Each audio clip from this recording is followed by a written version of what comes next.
Howdy, my friends, and welcome into today's episode of Forte Catholic. I'm so glad that you found us. Allison Sullivan and I have a great conversation today. We do two segments. The first one, we just kind of chat about what's going on in each other's lives, especially for me. Track season is in full swing.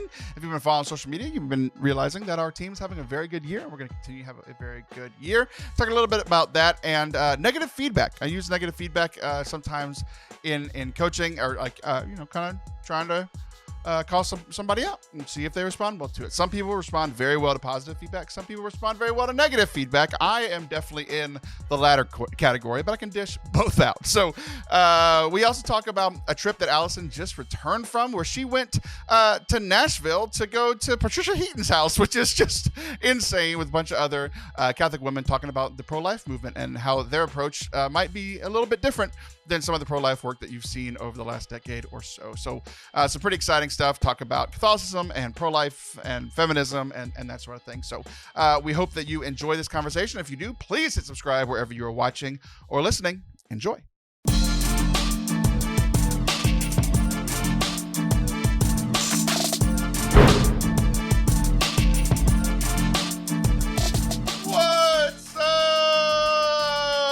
Forte Catholic. I am Taylor Stroll. That is Allison the Bay Sullivan. I'm sorry? The Bay. The Bay? Yeah. What does that mean? It's your nickname. I love it, but why? Why do you think? The Bay? How do you think it's spelled? B-E-Y. I don't know what that means. Beyonce. I don't know. The Beyonce of the Forte Catholic Podcast. I'll take that. That's fine. I will take that. But what does it mean, really? Because I have a feeling there's like a thinly veiled insult in there. I don't think so. Okay, what? I didn't plan it at all. So I don't know. B-A-E. B-A-E. Is like your Dr. Your Seth boo. Sullivan's Bay. Yeah. Yeah. Okay, I did know that. But also, there's like the body of water. Yeah. Which one do you want?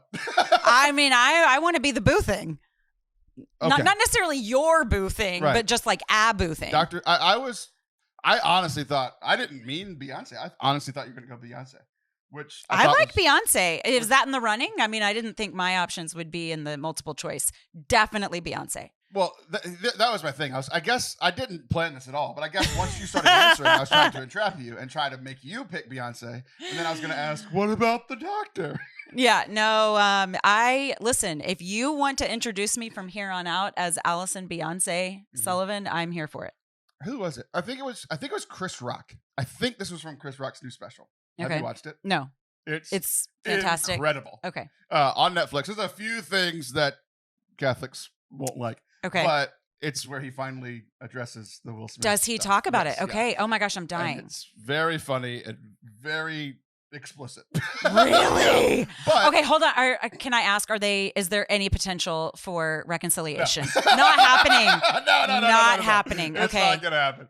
Oh, wow. It was very funny. I think we can pray for them, but okay. Everybody was like, saying that he handled it so well and all this stuff. And he, the bridges are burned in a hilarious fashion. Oh, I'm like sprinting there now. Oh my gosh. It's very funny, but I'm invested. I think this was a bit from his. I've watched a lot of comedy recently, just so I don't punch a wall. He was talking about Beyonce and Jay-Z. I think this was the Chris Rock bit. Beyonce and Jay-Z.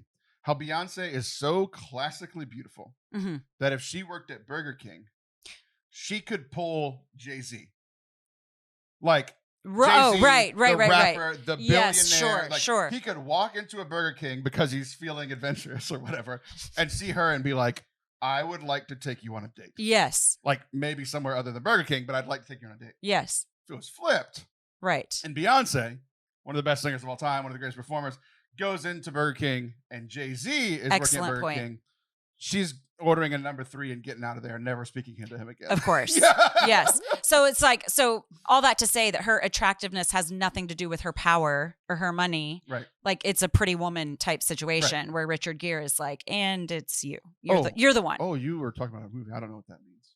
Oh, really? I know what Pretty a Pretty Woman? Woman is. I don't know what the Wow. Oh my gosh. I- You it- need to watch Pretty Woman. This is just movie is. like You could put up a picture on that TV of 6 random white men, and one of them was Richard Gere, and I wouldn't be able to pick him out of the lineup. fascinating. Yeah. Okay, so now every now and then, Taylor, I let a lot slide because I mean, I am significantly older than you, and not Significantly. everything is a staple in our like culture. Mhm. However, listeners will agree Pretty Woman is one of those things. You need to watch Pretty Woman.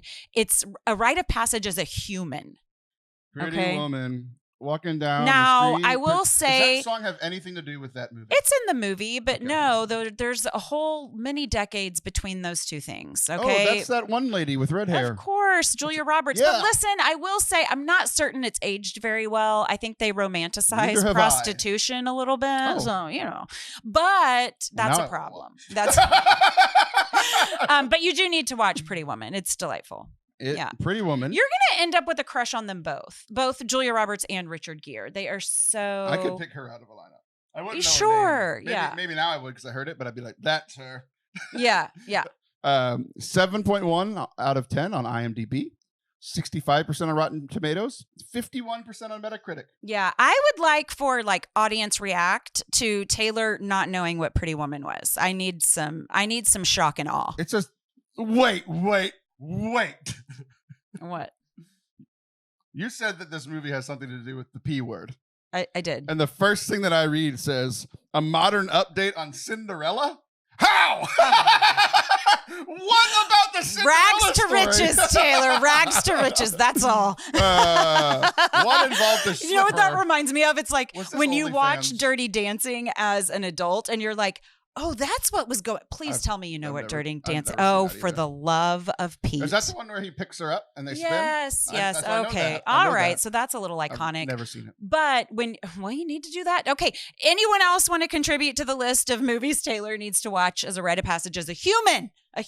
Okay. But in Dirty Dancing, there's lots of things that are just sailing over our heads as adolescents. And then you watch it as an adult and you're like, Oh, I thought you meant like physically, like he was throwing her over his head. well, I do think that he got away from her a couple of times. That could have happened. I forgot why I started talking about Me too. movies that I go called over you your a weird head. Hold nickname, on. And now we've I been know, talking for it's 6 minutes. so Yes. Beyonce, Julia, Jennifer Grey. Okay. Jennifer Grey is baby. Don't put baby in a corner. Come on. Jennifer Grey.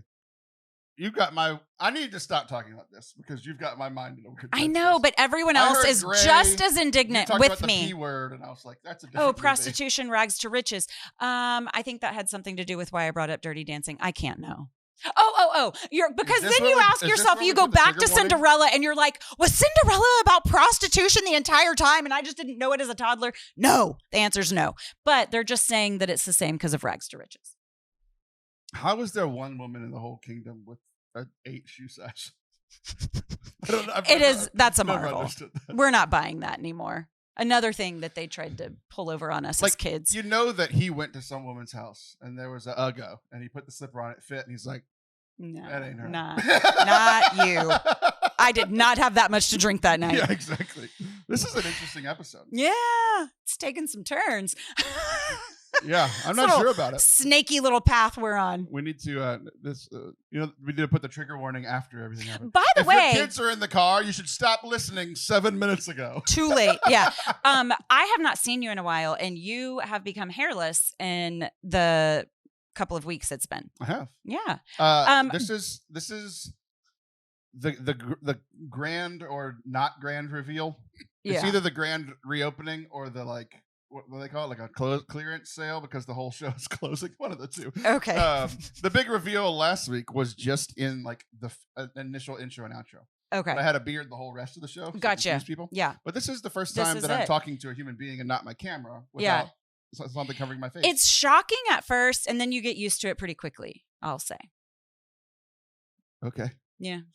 I mean, that's your face. That is your face. It's like I have not seen your face is it since I've known you? Have you have a beard since I've known you? I typically do this where I shave everything like every year and a half or so. It's been 2.5 years though. Yeah. It's been 2.5 years since anybody's. So the funniest part about that is that like I've known you for a while. It's been long enough that you forgot that you've seen my face before, but you've probably seen it 8 times in the years we've known each other, right? Maybe 6.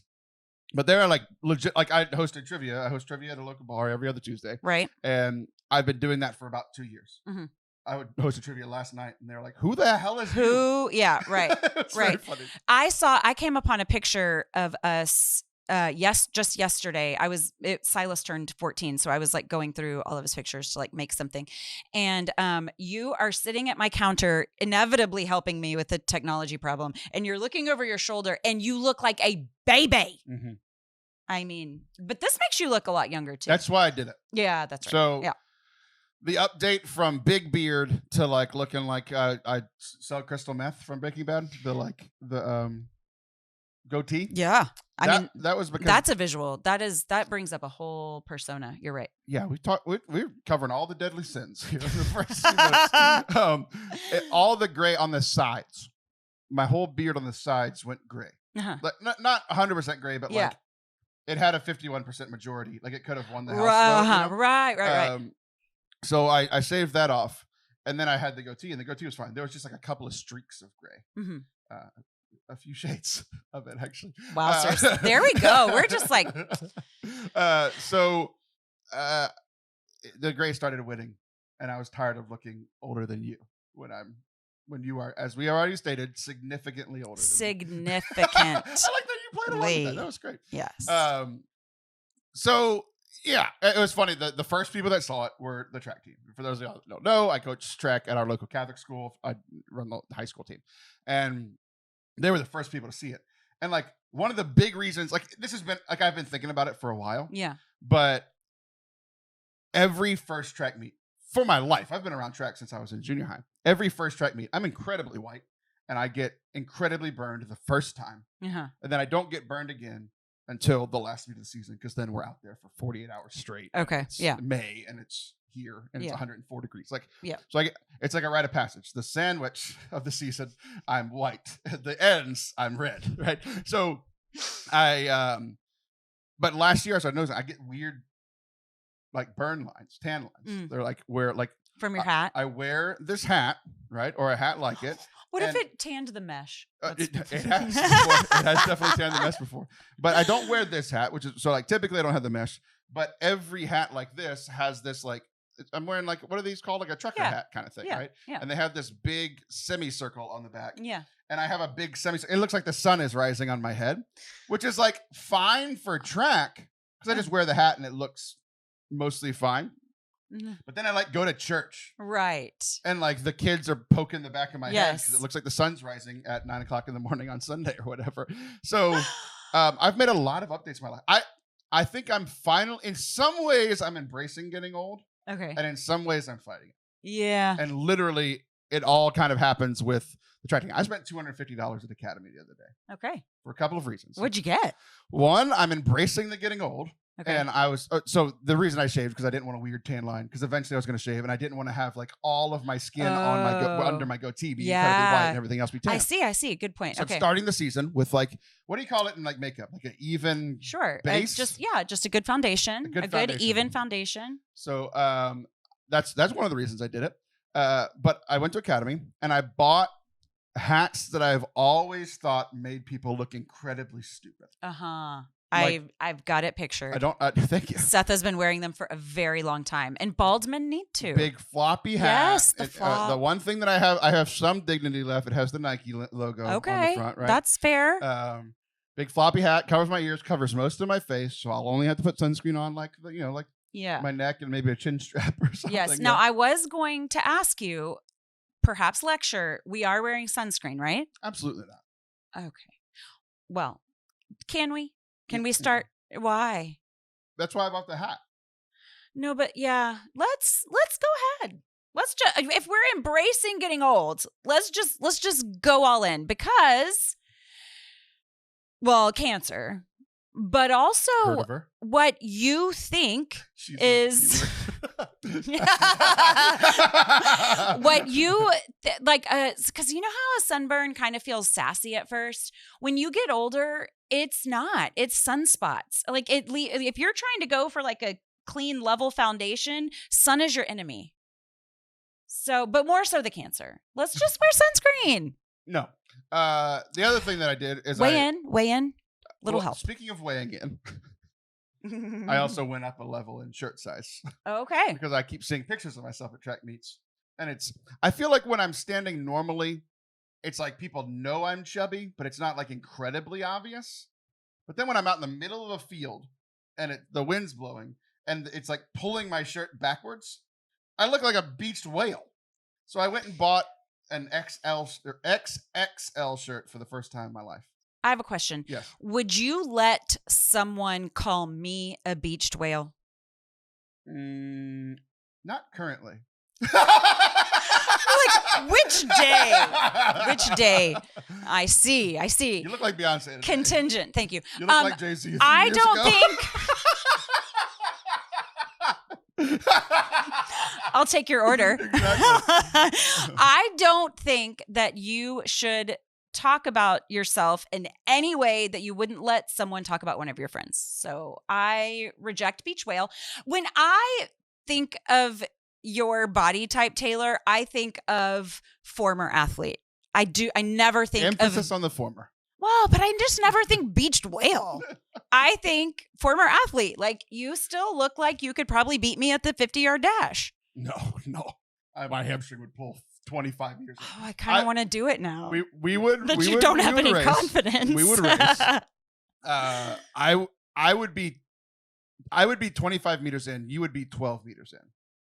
And then I would fall on the ground and you could walk and you'd point at me and laugh and you'd be like, look at that beached whale that can't even walk. Okay, this is why we need to start our yoga practice also.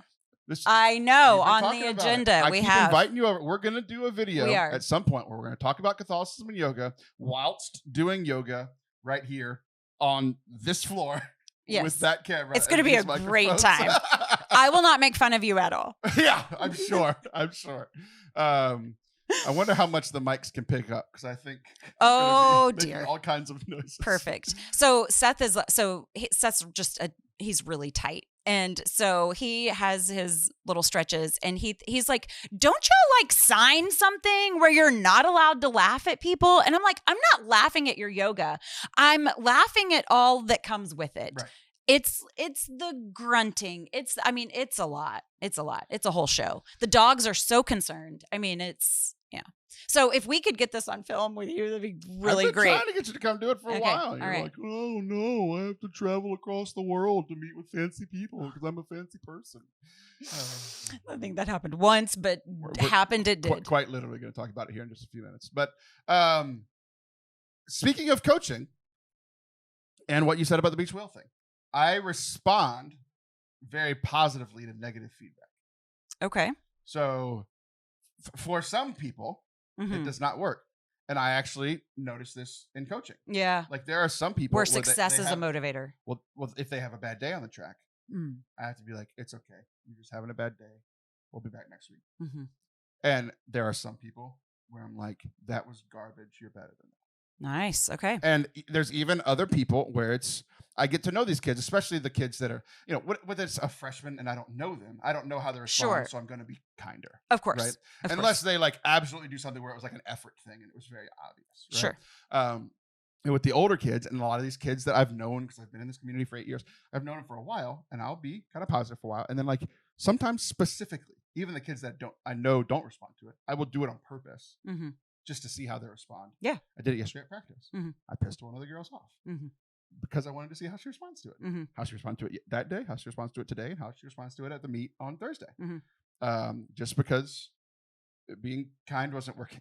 Yeah. I needed more effort. I needed, all these things, right? Yeah. I am a person that responds. Everything that I have accomplished is something that somebody told me I couldn't do at some point. And that's a big driver and a motivator for me, where positive reinforcement of like, you look great the way you are, fatty. I guess that wasn't positive, but like that's kind of how I hear it. Like, oh, Lizzo looks great. No, she doesn't. I'd rather have Beyonce. So the negative reinforcement works a lot better for me. Okay, I think Silas is a lot like you, and if you took the same approach, not you, but if a coach took the same approach with Silas, with Amelia, it would crush her. Right. Crush her. People are different, and sometimes it's gender based, but a lot of times it's not. No, yeah.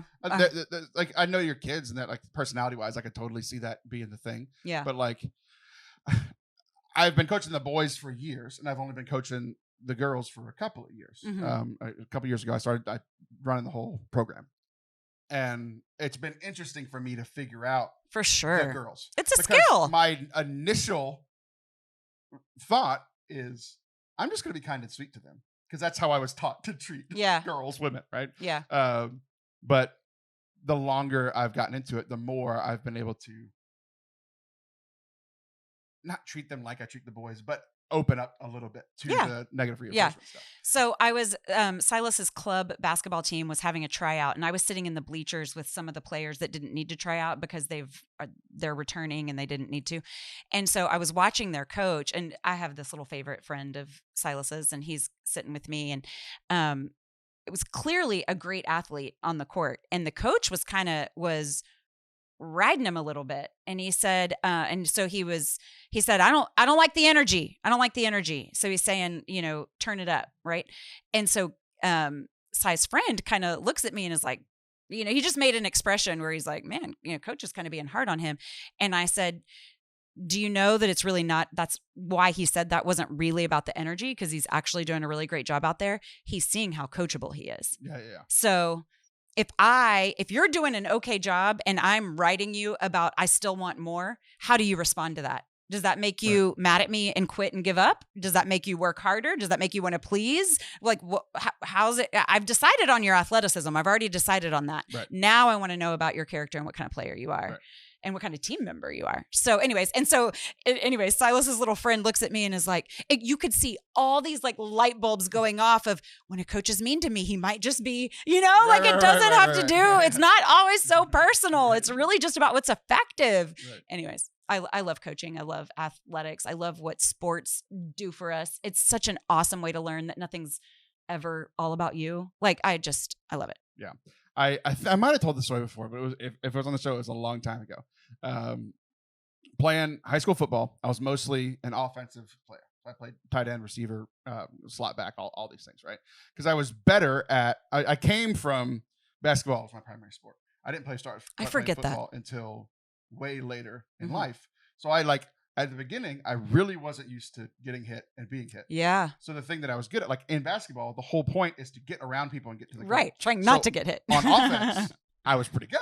Yeah. Because I would move around and like it was very funny. And you're fast. Yeah. Whenever after our freshman season, we all played on freshman team, and there was so we had 100 people on the team. 6 of us got moved into the varsity locker room after freshman year for spring ball. So now we're playing against the senior. The current seniors are gone. Yeah. So now the juniors are like the seniors in football. Yeah. Right? And I remember the first day of practice with them because it's the varsity team for next year, and then the 6 of us freshmen, 6, 7 of us, and I would play scout team offense, and I'd just be going around them, and they'd be like, "What is happening?" Right? But then I started playing defense, and I wasn't good at it. Like I got more physical the longer I played football, but like playing defensive end, I hated it because it's just like every play. I think I talked about this a few weeks ago. Maggie, my 8-year-old, started calling the offensive line magnets. I was like, "What are you talking about?" And then I started watching the plays, and they just and they hit each other. Oh, funny! For 3 hours. Every now and then, one of them sneaks away, and he's the defensive end going to get a sack, or the running back running. But it's just hitting each other for this whole time. And I'm like, I don't. Yeah. I would. My mindset is like, I don't mind being hit, but I want to at least try to get away from it. I don't want to like that's my job is to yeah. So, offense pretty good. Defense, I had a coach, and he was a very good coach. I liked him. I moved to middle. They couldn't figure out what to do with me on defense. I played every position on defense. They were like, "Oh no, he's large and white and fast. Where do we put that?" Yeah. They don't know. So he always said, for years, it's when I stop coaching you that I'm done. Yeah. Oh, right. That's how you know. Was very nice, like during the day but at practice, he's yelling at us almost every play. Right. And he was trying to get across. It's like, I'm not mad at you. I'm trying to make you better. Yeah. Now I might be a little mad at you, but even then, I'm trying to make you better. And he said, it's when I stopped talking to you that is the problem. Yeah. And like 2 years in, he stopped talking to me. And I noticed. I was like, yeah, he's done. I'm never going to play. And so you were done on defense, not in general. Offense, yeah. He was just like, yeah, this isn't going to work. And I was like, I kind of agree with you. I'm not very good at this. I just should be over there. Yeah. I had a boyfriend in college, and he had played baseball in high school or whatever. And he was like, oh, yeah, I'll go to college and play intramurals. It'll be fun. And like the coach, he realized one day, he was like, the coach doesn't know my name. That's probably not great. Yeah. We can just call it good. Oh, we're done here. For better or worse, they knew my name. Yeah. They knew who I was, either because they loved me or they hated me. It's very hard for people to be neutral on me. I will second that. Yeah. Agreed. Oh, man. Well, it was very funny. Coming into this, we were like, all I've been doing is track and sitting at that computer and editing and working on stuff. Yeah. And we were like, how are we going to make 3 segments out of this? Well, we just made that segment completely out of nowhere. Out of nothing. I'm sure people are not surprised at all because that was one of the more chaotic segments. That was like a me and Anthony segment, but with you. That's probably some of the I'll most take that too. Beyonce, Anthony. Yeah. Not going to say what popped into your mind just said. Okay, don't go anywhere. We'll come right back and we're going to talk about, not Anthony, you're Allison. We're going to talk about Allison, Mrs. Beyonce over here, hanging out with a bunch of her fancy friends in Nashville this past week. Don't go anywhere. Today's episode sponsor is Adore Ministries, my friends based out in the Houston area. I grew up looking up to a lot of Adore missionaries like Annie Hickman and Paul George. And now they are run by one of my other friends, Jonathan Alexander. And they're doing great work. They've done great intercity youth ministry for a very long time. And I've got some good friends over there. They're a Catholic domestic missionary group that serves marginalized communities in Houston, Texas. They're meeting a need in the church of accompanying and forming middle school and high school youth who are the loneliest generation, especially those in overlooked communities. I know that they've done a lot of work like in the 3rd and 5th Ward in Houston, which really needs some help. They have opened up applications for their 6-week summer internship in Houston. This internship is perfect for college students and young adults that want to go on mission and build their resume and gain some skills. I've had a ton of friends of mine, some former teens, some other Catholic podcasters who have done this summer internship and really, really enjoyed it. You'll receive professional and spiritual formation and also become a part of the Adore family, all in the radical pursuit of holiness. It'll be a summer filled with prayer, growth, my favorite, tacos, and community, and a ton of fun. Anybody can apply from all over the country. They take care of your housing while you are in town for the summer in Houston. So if you are interested in this internship, or you know a young person that would, again, primarily college age or like right out of college, if you want to check it out. Also, they do have full-time positions available for youth ministry. So if this is a mission that you want to get behind and you're a little bit older than that, but want to serve the church and the marginalized communities in this way, you can do all of that at adoreministries.com. The final deadline for summer intern applications is April 20th. Again, that's adoreministries.com. The link is down in the description. Welcome back to Forte Catholic. I'm Taylor Schroll. That is Allison Sullivan. So you went on a very fancy trip this past week. I did. And I haven't heard much about it. I know that it went well, but I want to know what it was. I want to hear the details. And then I have one bone to pick with you. Okay. Should the bone come first or second? After. Okay. So I got an invitation to go to, America's Mom's House in BD, Patricia Heaton. I'm certain I'm going to have to tell you who that is. I know who she is. Why? Everybody Loves Raymond? Yeah. Yeah. Okay. See, that was a show that came out when I was alive. Okay. I actually think Pretty Woman was made before you were born. So I think it was 1990. I was here for like 3 months. Okay, fair enough. Wait, March 23rd, 1990. November, December, January, February. I was 5 months old.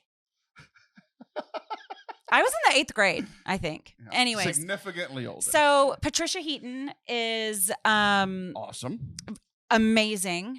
She has worked so much. She has had a wonderful career. She's worked more than like Lucille Ball, as it turns out. I heard that floating around over the weekend. And she is big in the pro-life movement. My dear friend and wonderful episodes on Sinner Saint Sister with Destiny De La Rosa. She is a like the founding member of New Wave Feminists, and she was talking about pro-life in a way that I was like, I can get behind this. So she calls herself a pro-life feminist. I make a great connection with Destiny. Destiny has been doing this work for a long time. She is the product of a teen pregnancy. She had a teen pregnancy. She's just an advocate for life in all the right ways, if you ask me. Just really, really dedicated to womb to tomb. So she cares about the border. She cares about war. She cares about disease. She cares about poverty. She cares about all these really important things.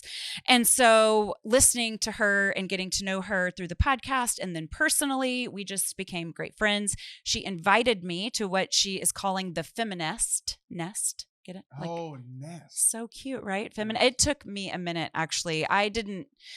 If I was there, I would have pushed you out the door just to see if you just could fly. Just to see you know what, they need to do that. You have to do that. Did you know that like moms will put prickly things in nests to force their baby birds out? And they're like, it's time. I was just listening to something recently. They were talking about birds in the nest and how there's in regards to parenting. Yeah. How like birds are like, I don't know science, days or weeks old, and the mom's like, boop. Yeah. Push them out of the nest. Yeah. They're either death or flight. Right. And we're like pampering them. Until of course. Oh my old. Gosh. My children would starve without me. I'm like, why do I have to beg you to live? Eat. Okay. Anyways. So. A feminist who feeds her kids at home. Interesting. We are all together as pro-life feminists. What's that, you ask? Glad you asked. Basically, we feminists are fighting for peace, for nonviolence, and abortion is a violent act. And so this abortion is the ultimate exploitation of women because we live in a society that neglects our needs, that doesn't serve us. And so there is a patriarchal society set up that isn't addressing womanhood, that treats pregnancy like a disease. Pregnancy is not a disease, but injustice is. And it allows men to become more and more and more disconnected from sex and birth. And when it's only, there's less and less accountability. Okay. So a pro-life feminist says that we need to change the society that enables us to do the things that we need to do as women. So there's lots of areas regarding that. We could talk about a million things. We could talk about equal pay. We could talk about sex education that doesn't just focus on the TV show. On what? Oh, it's a TV show. It's modern. Sex education. Yeah. No, I prefer Pretty Woman. Thank you very much. Jeez. But sex education that doesn't just focus on women's responsibility to get contraception, but also talks about consent. So anyways, these women gathered. There were 30 of us. We are in Patricia Heaton's home, which is so lovely. We're in Nashville, which is a fantastic city. If you don't love Nashville, you're just wrong. I mean, it is. We had a blast. They stole my football team. No, yeah, right. Same. I don't like Nashville. Yeah. Well, so I've let that slide. Here's what will help you let it go is Hattie B's. Well, actually, there's a lot. Do you know what a cronut is? I only just learned what a cronut is. Is unbelievable. So a cronut is a croissant and a donut. It's a layered donut. Yeah. It's just rude. You already know this? I saw you post this. You were surprised by it, and. You've been knowing. The beach whale has known about this for You've a while. been knowing. Okay. Well, I learned about it in Nashville and they will forever be linked. Okay. Anyways, this lovely group of strong, passionate women got together in this home and I think that I don't like that this is so, and maybe it's not, it's becoming less so, but you would think that putting 30 women together who kind of do the same thing, wouldn't be as cohesive or collaborative as it was. Nothing could be further from the truth. Every single woman there celebrates women. It was so awesome. The camaraderie and the cohesion, something absolutely beautiful happened as far as connection. And none of us can really even speak about it except to say the world needs more of this. So we all got together. The world does need more people being invited personally to Patricia Heaton's house. Highly recommend. She had a friend there, her personal friend. Her name's Margaret Colin, and she is very famous as well, has just had a wonderful career and done a lot of work. And so there were just a room full of powerhouses. And I don't know that this, I don't know. You would think that people as accomplished would have egos. And if that's so, they didn't this weekend. Like, it was egos at the door. Everyone was humble and receptive and kind and committed. And there are some difficult conversations around all of this, you know? I mean, so anyways, it was a beautiful moment. Every single person is looking around the room going, I can't believe I'm here. I'm just so grateful. And then you hear that from other women where you're like, of course you're here. You're amazing. And so anyways, it just became, we're all like each other's hype women, and it was glorious. And I think that we're coming together to really change the culture. And I think that I just think it's going to give shed a new light or put a new spin on the words pro-life and all that encompasses. So what did y'all do? Right. So interestingly, I've been in this really interesting spot where I just got back from a retreat, and I've been trying to brainstorm how to do that here and just kind of locally, just recreate this for local women. And so I have been working so hard to put together a retreat, and and all of the talent that I wanted to come, everyone said yes.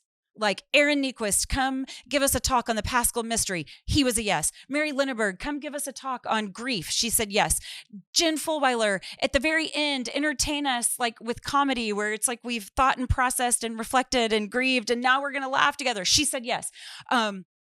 There was another huge one. Oh, Gastro Church from Houston, like come prepare us this 3-course bougie meal it's Gastro Church.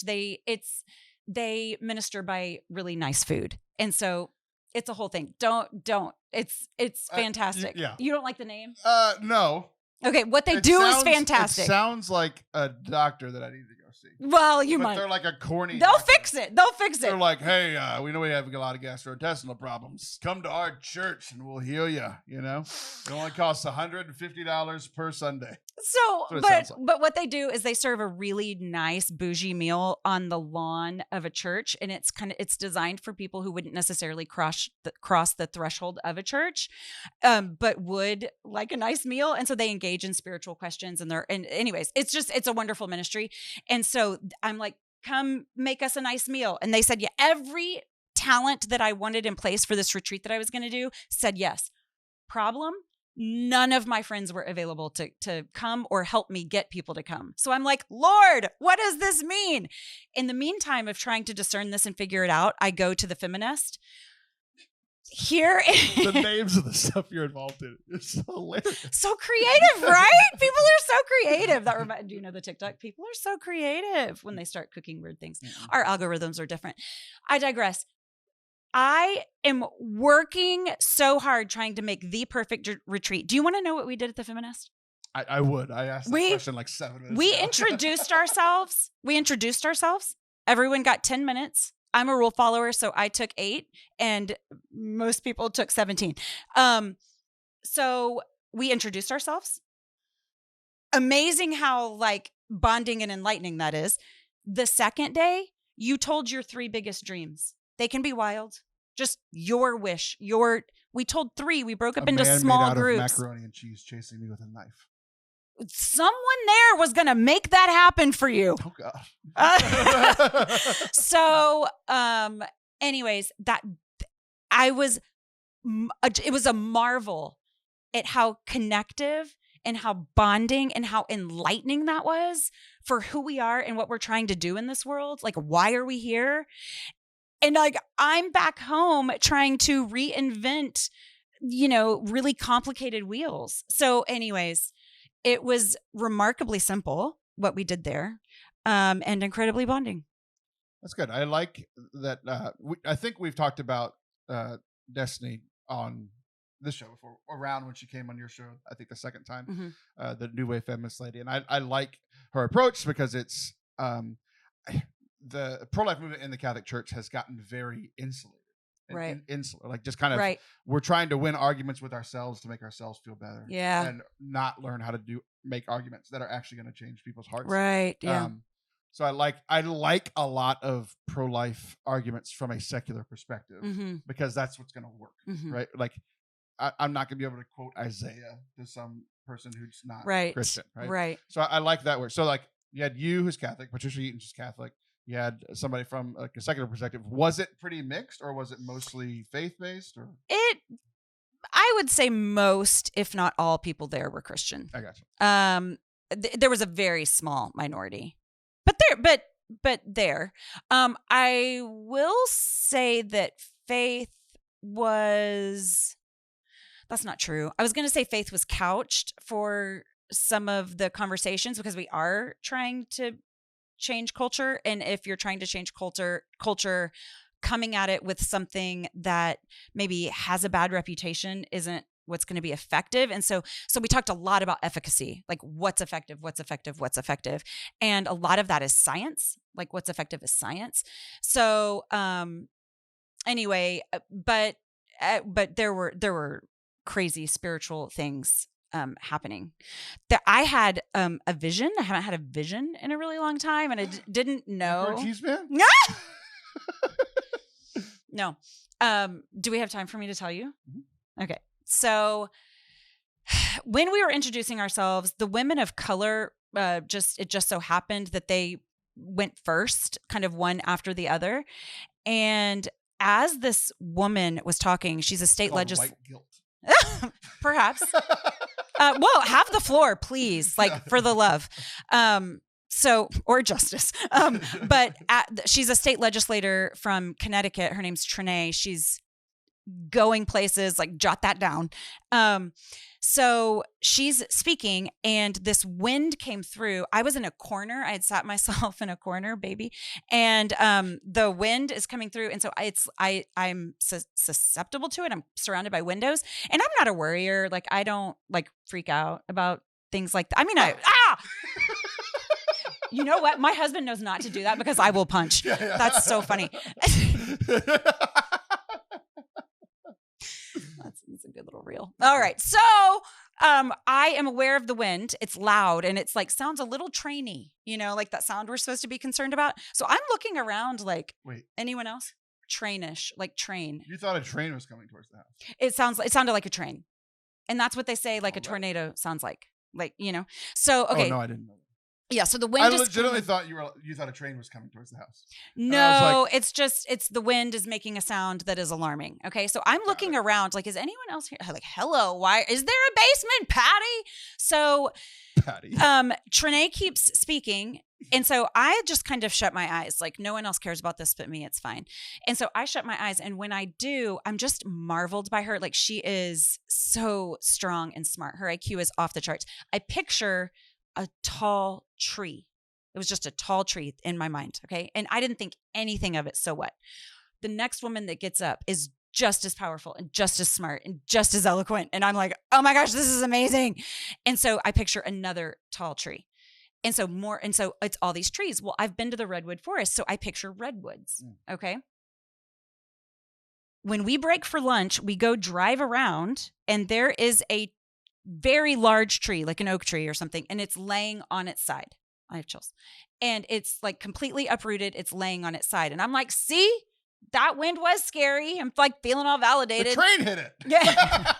But there's trees down everywhere. And so all I know, because to me, like the wind was like Holy Spirit wind. I wasn't thinking, anyways, okay. But I want a picture of this tree because I want to take a picture of the Holy Spirit wind that came through when these women were talking. So I march across the street. Whatever. Get sued now. I did consider if I was trespassing. Senator tears down trees in Tennessee on trip. Is Connecticut declaring war on the South? I thought Tune you in meant at 7. I had to trespass to take a picture of this tree, so that's what I thought you meant. But so anyway, so I'm taking a picture of this tree. As I'm taking a picture of the tree, I was reminded of the redwood forest. Guess what the redwoods are known for? Being red and tall. A shallow, intertwined root system that they need each other. They're all connected to each other. It's a system. They do not operate on their own. And if they did operate on their own, they're too susceptible to strong winds and floods and whatever. They would just topple right over. Trains, out of here. However, try to take one down that has an intertwined root system. They quite literally hold one another down. So I take this picture. I'm Googling redwoods. I see that definition. I'm sprinting back into the house and I'm like, y'all, listen to this. And everybody's like bawling. This crazy lady from Texas. Yeah. I had a vision. So anyways. So what you're saying is all of you were the redwoods. You need to be together. And now you're here alone with me. Yes. Is there a train coming? Are we? We are not intertwined. There's a train Taylor. and it's coming.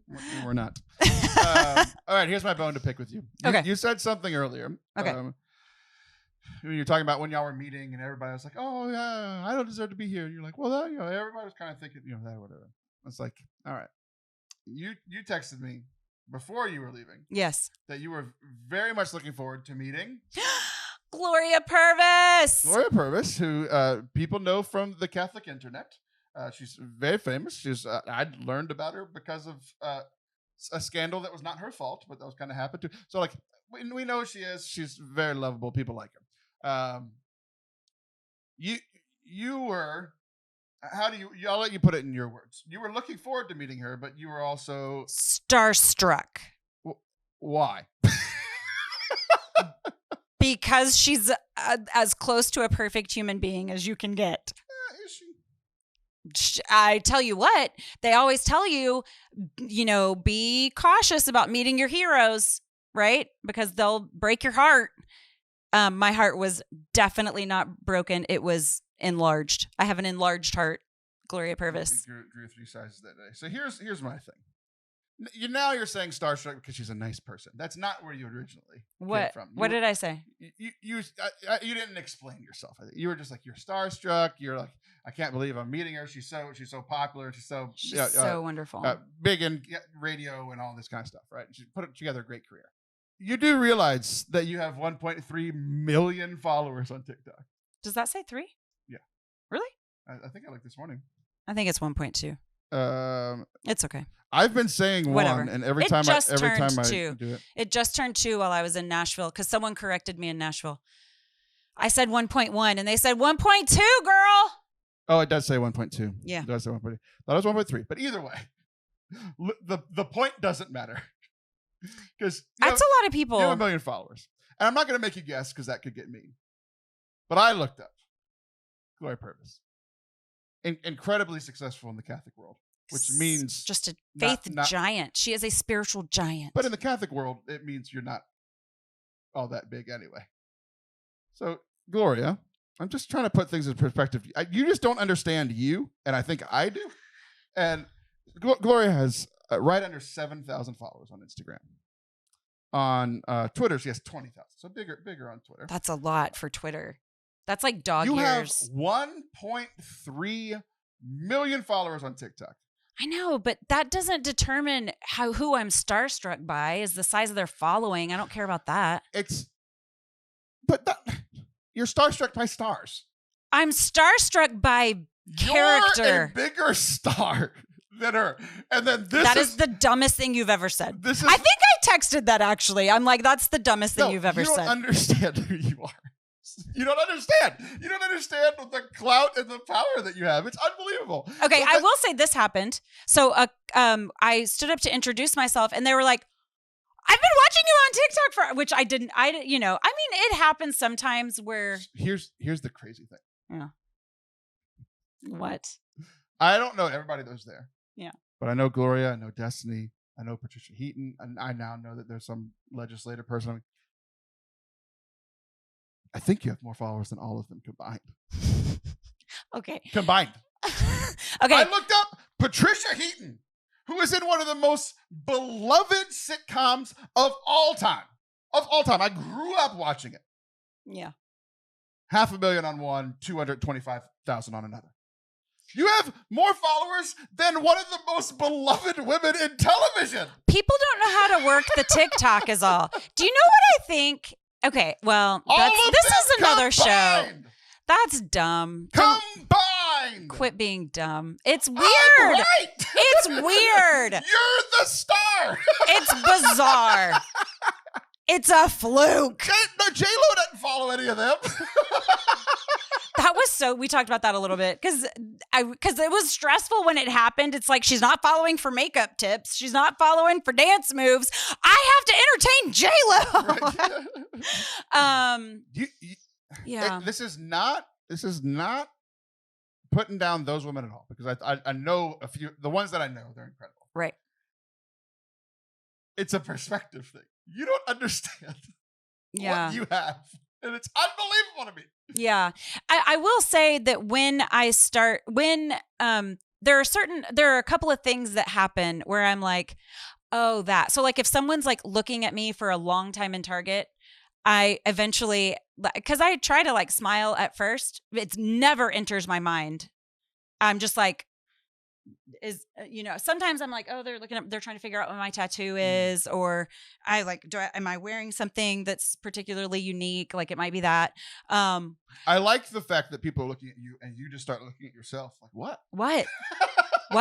But eventually because it can become overbearing. And so eventually I'm like, hi, like just speak then.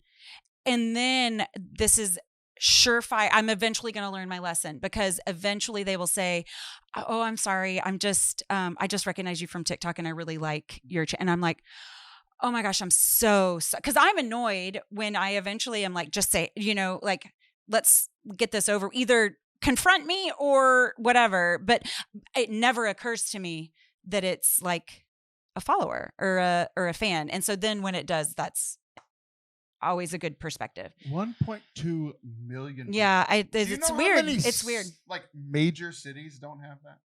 Yeah, it's really weird, isn't it? That's really weird. It's 1. so weird. 1.2 million people that could have that interaction with you in the Target. Yeah. And you're starstruck by Gloria Purvis. Gloria, I love you. Gloria. She's not as big of a star. Gloria. She's not. Forever and always. Spiritual giant. I love her. But yeah. You just need to realize that you're the star of that situation. Like, I'll give you Patricia Heaton, even though she don't have as many followers. More people have seen her because of her TV show and stuff, right? But you were second. This is the dumbest conversation we've ever had. I'm right. So I did say, I was like, host of a podcast, and they were like, which one? Because they're all like, they want to be your hype people. So they're like, what's the, so I said Center Saint Sister, and there were 2 gasps in the room. Like, like I listened to that. So that was fun. That's awesome. Yeah. That's awesome. Yeah. 1.2 million followers. And you don't get it. It's weird. It's a weird thing because I'm still me. Like, it's just me. It's just me writing dumb little scripts for my kid and I, who's like ridiculously good looking. I mean, like. All of them combined. Okay. What you got? What else you got? Followers.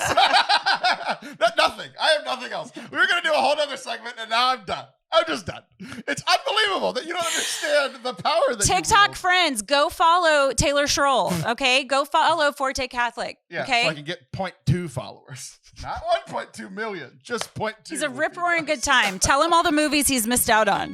Yeah. That's what we need to do for you, too. All right, I'm Taylor Schroll. That's Beyonce. I'll be back next week. She'll be back in a month. See ya.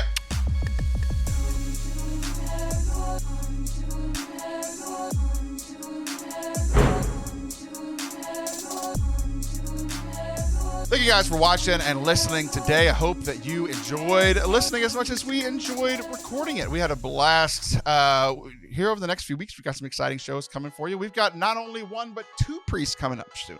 Got Father Anthony making his regular appearance, and then a new priest who's never been on the show before that came right here and recorded with me right in our studio. We hope that you'll hit subscribe so you don't miss out on any of those episodes. We'll see you very soon. Love you.